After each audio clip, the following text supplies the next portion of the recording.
Hello there you guys, welcome to one of my videos. Gonna be giving you an update on some more transfer news. So according to recent reports, Manchester United are thinking about signing Sergio Ramos on a free transfer. Now his contract at Real Madrid expires in the summer. And Dimitar Berbatov, who is a former Man United player, has told Ole Gunnar Solskjaer to sign him. Now Zinedine Zidane admits that Sergio Ramos could leave Real Madrid, just like Cristiano Ronaldo did. Now Sergio Ramos has been at Real Madrid for around 16 years. He did join Real Madrid in 2005. Real Madrid paid around 27 million euros for him from Sevilla. And he's won 22 major honours with Real Madrid. And he's made 666 appearances in all competitions. And he's scored around 100 goals. He is a centre-half, but earlier in his career he was a right back. He is the age of 34. So would you recommend him into Man United? I presume he'd go very, very well alongside Harry Maguire. So that's the breaking news on him. Now our players have proved the board and Ed Woodward right over Ole Gunnar Solskjaer.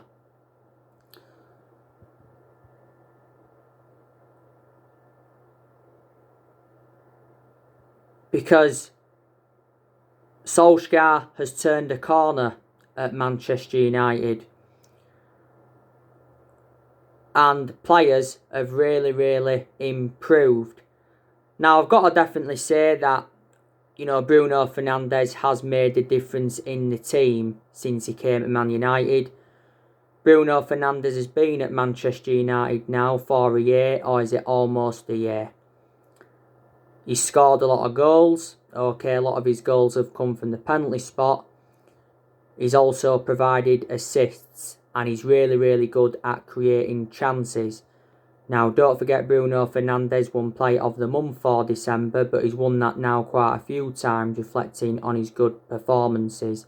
Bruno Fernandes is predominantly a number 10. Bruno Fernandes did say he was disappointed that we didn't win a trophy last season. Because he did say, didn't he, that he came to Manchester to win trophies. So it just shows you how a player can make a whole difference in your team.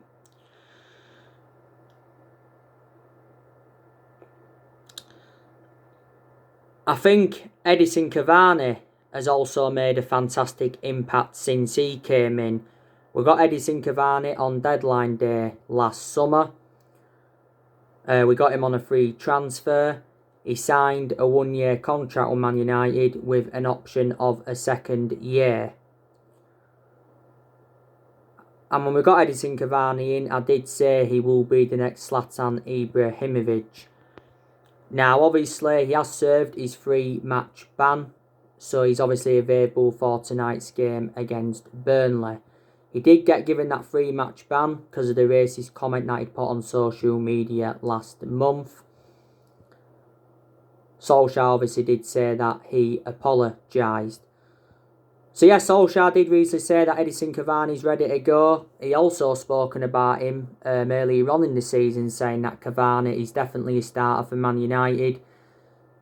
He said that we're already looking to extend his contract, and Solskjaer revealed the first thing that Edinson Cavani asked him when he came in, and that's whether he could wear the number 7 shirt.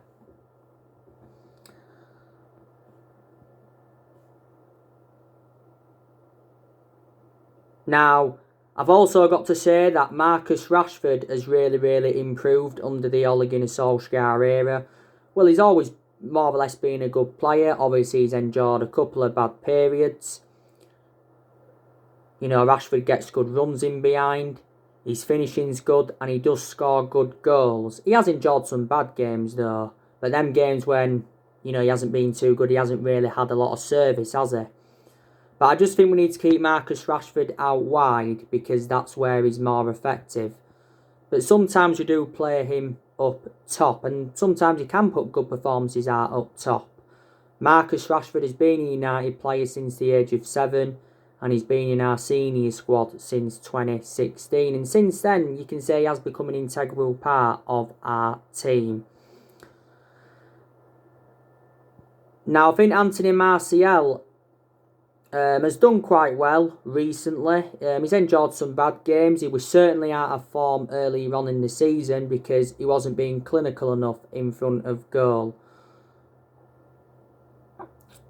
Don't forget he had a 3-match suspension in the Premier League earlier on in the season because he got sent off in our 6-1 battering against Tottenham. It wasn't a sending off though, so it was the wrong decision. You know, Solskjaer, by the way, was the one that gave Martial that number 9 shirt. A lot last season he was playing centrally. But sometimes we do put him out wide. But Martial was very, very good last season. I think he must have scored like 23 goals in 48 games. And he was also good in his debut season under Louis van Gaal. So Martial's been at the club now for over 5 years. I think Mason Greenwood's done very, very well since he got into our senior squad. He's enjoyed a couple of bad games. Mason Greenwood broke into our senior squad, was it last season? He hadn't done well recently though. Don't forget earlier on in the season he had personal issues. He also was out with injury at one point, and at one point he was out with illness. But Solskjaer's been defending Mason Greenwood a lot this season. Don't forget at the start of this season we're giving that number 11 shirt. Sometimes we play him out wide and sometimes we play him up top. So where do you think Mason Greenwood's more effective? Now I think that Donny van der Beek has made an impact since he's come in. That's when he has played. He seldom starts in the Premier League. Like I said, he's only started 2 games in the league so far, and that was West Ham and Southampton. Most of his appearances, as you all know, have come from the bench. Seems to get more chances in the cup games because he did play against Watford recently and I thought he was absolutely exceptional. I think some Man United fans thought he was put in an unexpected role. Donny van der Beek can play in like 3 different roles. You can put him as a box-to-box midfielder. That was his predominant position at Ajax. You can put him as a number 10 and you can put him out wide. Now, Donny van der Beek has made his decision. He wants to stay at Man United and fight for his place. Ole Gunnar Solskjaer insists that he has a bright future at Man United, and don't forget he tips Donny van der Beek to emulate Fred and Lindelof by succeeding at the club. You know, at the end of the day, we got him in a deal worth £40 million from Ajax last summer. We paid £35 million up front and there was £5 million in add-ons. Earlier on this month, or was it towards the end of last year, there was rumours of Donny van der Beek possibly going out on loan. I've also got to say that Fred has really, really improved under the Ole Gunnar Solskjaer era. He's enjoyed good games this season and he's also been given more chances under Solskjaer.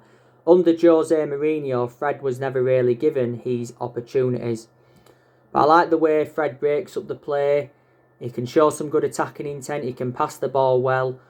I just think he needs to read his game better. That's the thing he's got to work on. Fred's been at the club now a few years. Got him in a deal worth £52 million from Shakhtar Donetsk. And he was actually a world-class player during his time in Ukraine with Shakhtar Donetsk.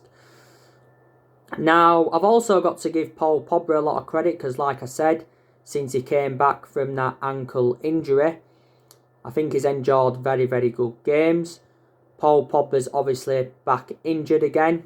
and he is a doubt for tonight's game against Burnley. Hopefully his injury is not too severe. Don't forget Paul Pogba was out for the vast majority of last season with an ankle injury. I think there is United fans that are expecting Paul Pogba to leave the football club in the summer transfer window. If he does leave, it will be this summer. I'm very, very sceptical he'll leave in this January transfer window. Now, don't forget Mauricio Pochettino at PSG wants Paul Pogba. He's identified him as his #1 target.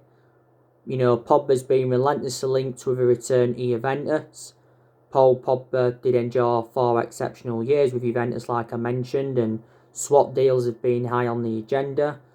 Paul Pogba's also been relentlessly linked with a move to Real Madrid. He's been linked with Inter Milan and Barcelona before.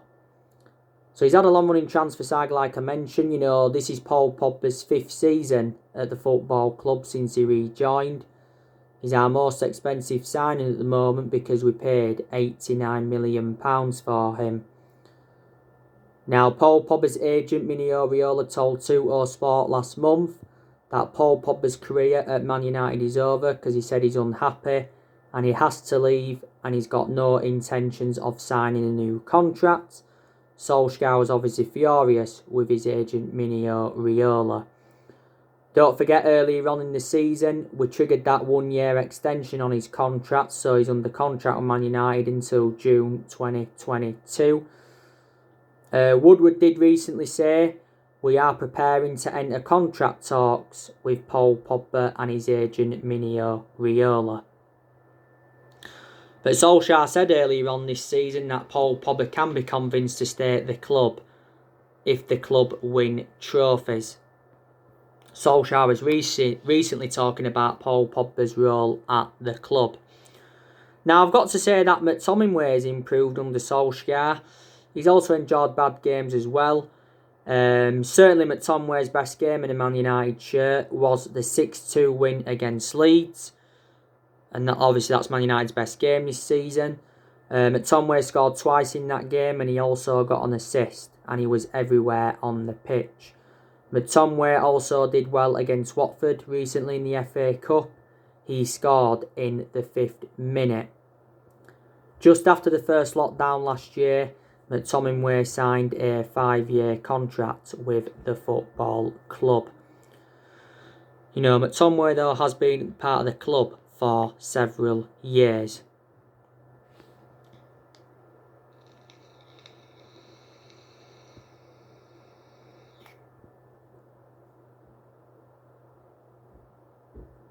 Charlie, What? turn your light on, it's not dark.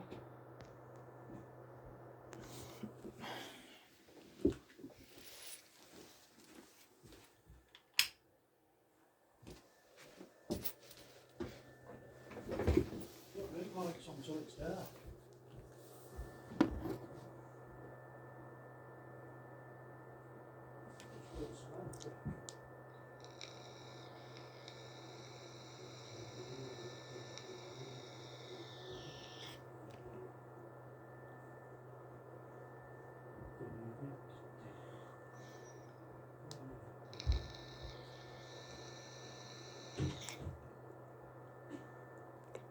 And I've also got to say that Luke Shaw's really improved under the Ole Gunnar Solskjaer era.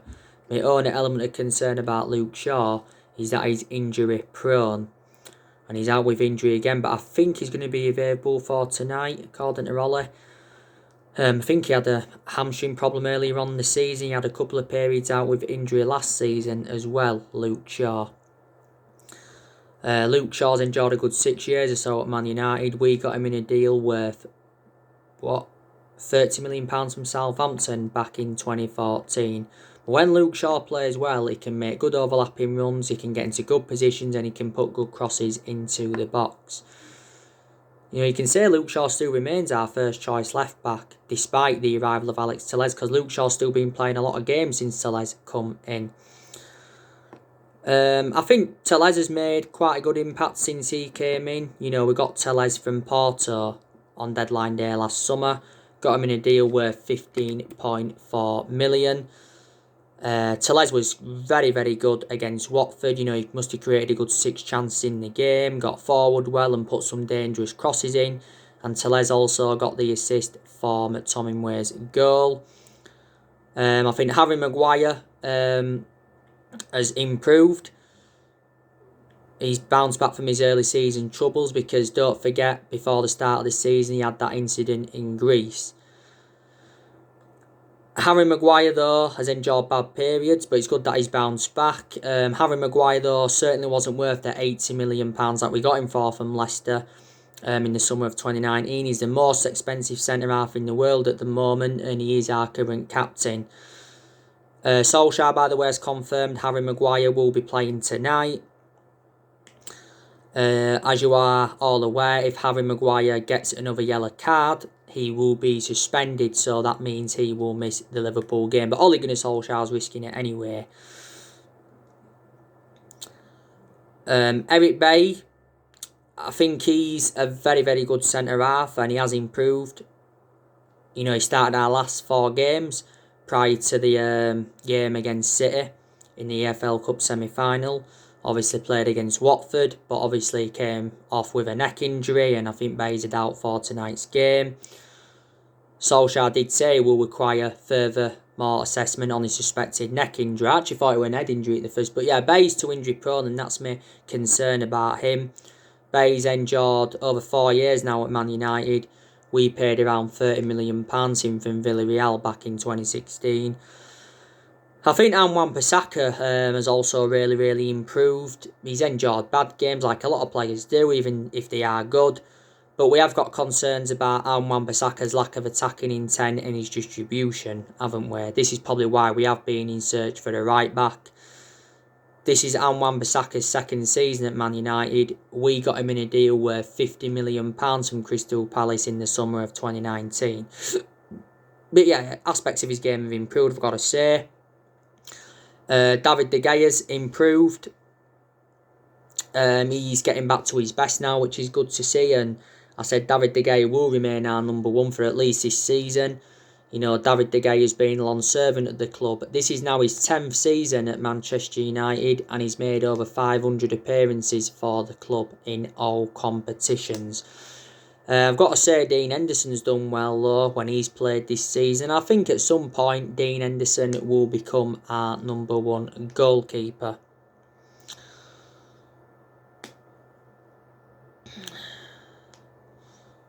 So yeah, there is good players at Man United, and there's obviously players that have improved. But like I say, I think Ole Gunnar Solskjaer does deserve quite a lot of credit. He's got us joint top of the Premier League table.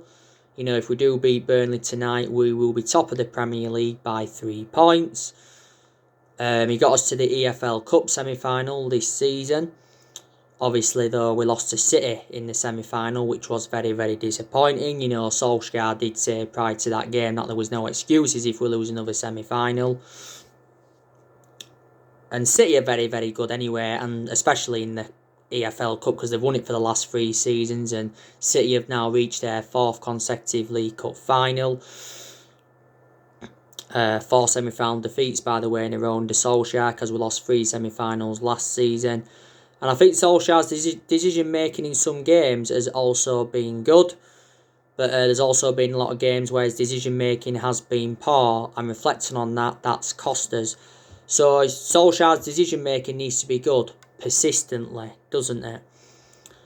Solskjaer did well last season in his first full season at the club. We've missed out on few players under Solskjaer, but I've still got to make an admission and say that he has made good signings since he got appointed in as Man United manager. He's spent over £200 million at the club. And, we've also seen a lot of players leave since he got recommended in. And we're enjoying a good period at the moment. Like I said, unbeaten in our last 10 league games. Went on a 19-game unbeaten run in all competitions last season. Was 14 unbeaten in the Premier League. And we've been very, very good away from home in the Premier League this season. We haven't lost away from home yet in the Premier League this season. And, you know, there's 3 trophies that Man United can pursue this season. We can win the Premier League, the FA Cup and the Europa League. It's very, very imperative that we get our first trophy on the board under Solskjaer, because we've not yet won a trophy under Solskjaer. And we haven't won a trophy for just over 4 years. But like I say, we are certainly in this title race. We're definitely in it. But I'm still very sceptical that Man United will win the Premier League. You know, Solskjaer's actually warned Man United to stay humble and not think they've cracked it, you know, if we do go top and beat Burnley tonight. But he was saying, wasn't he, after the Wolves game, that we're not in the title races yet, but you can say that's just Solskjaer playing mind games. We'll certainly win another Premier League title. You know, if it isn't this season, maybe it'll be next season or the season after. You know, if we do win it, it will be our first Premier League title since 2013, and it will be our 21st title overall.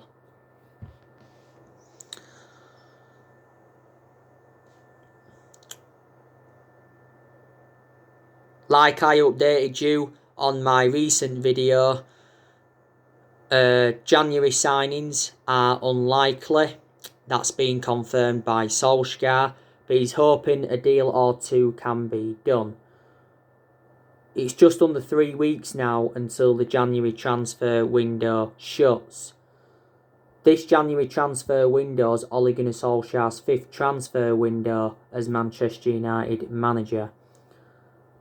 But he did say a couple of times last season that we wasn't expecting a busy January transfer window. Don't forget, Woodward came out and said that he will back Ole Gunnar Solskjaer with a long-term plan centred around summer transfer windows. So we'll be focusing on signing players in the summer windows rather than the January transfer windows. But like I said to you, you know, there has been a lot of players on our agenda. I recently give you the news on Dayot Upamecano from RB Leipzig. Don't forget, at the end of the season, he's going to be available for £39 million, because that's when his release clause does become active. A few clubs are interested in him. There's been a bit more news on Max Evans from Norwich. He's a right back. Yesterday, I give you the news on Romain Fivera from Stade Brest. League 10 Sports said that Man United is set to battle PSG for his signature. You know the news on Jadon Sancho. Jadon Sancho obviously made an admission saying, you know, this season has been difficult for him at Dortmund, but he said he's happy that he's back among the goals. Don't forget, last summer Jadon Sancho was our #1 priority target. Erling Haaland, he's also been on our agenda. But I doubt we'll get Erling Haaland this year. I think he's expected to leave next year when his £68 million release clause becomes active. And don't forget, Mino Raiola has got a complicated relationship with Man United. I think it said towards the end of last year that Solskjaer's made a new centre-back his #1 transfer priority.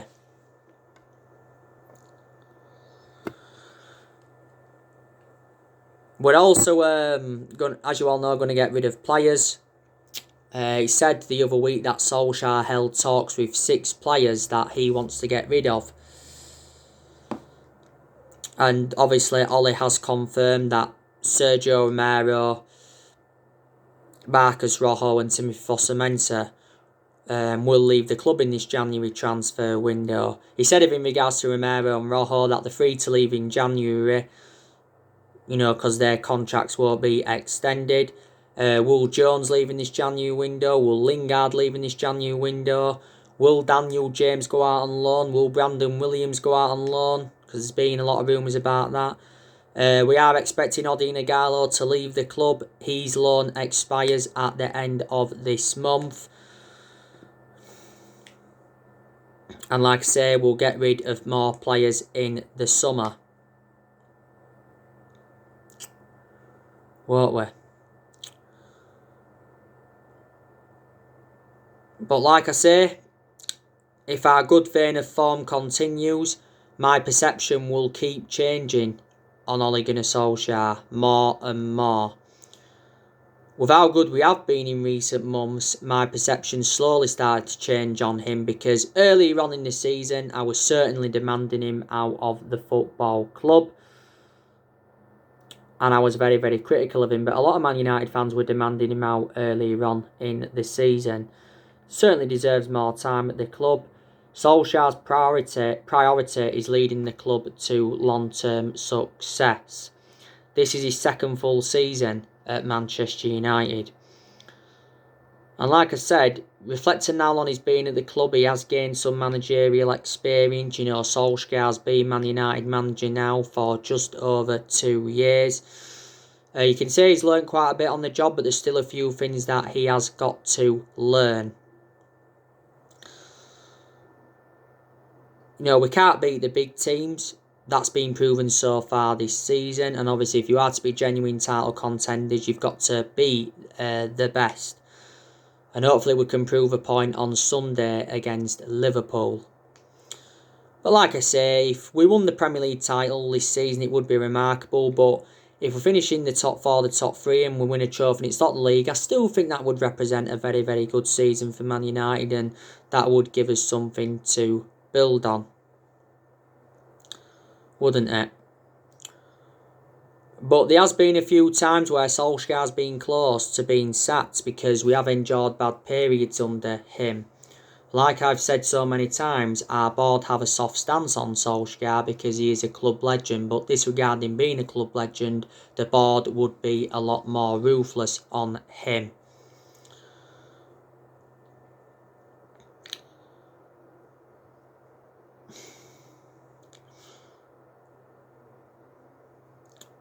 They would be a lot more ruthless on him. And like I said, don't forget Mauricio Pochettino was the favourite to replace him.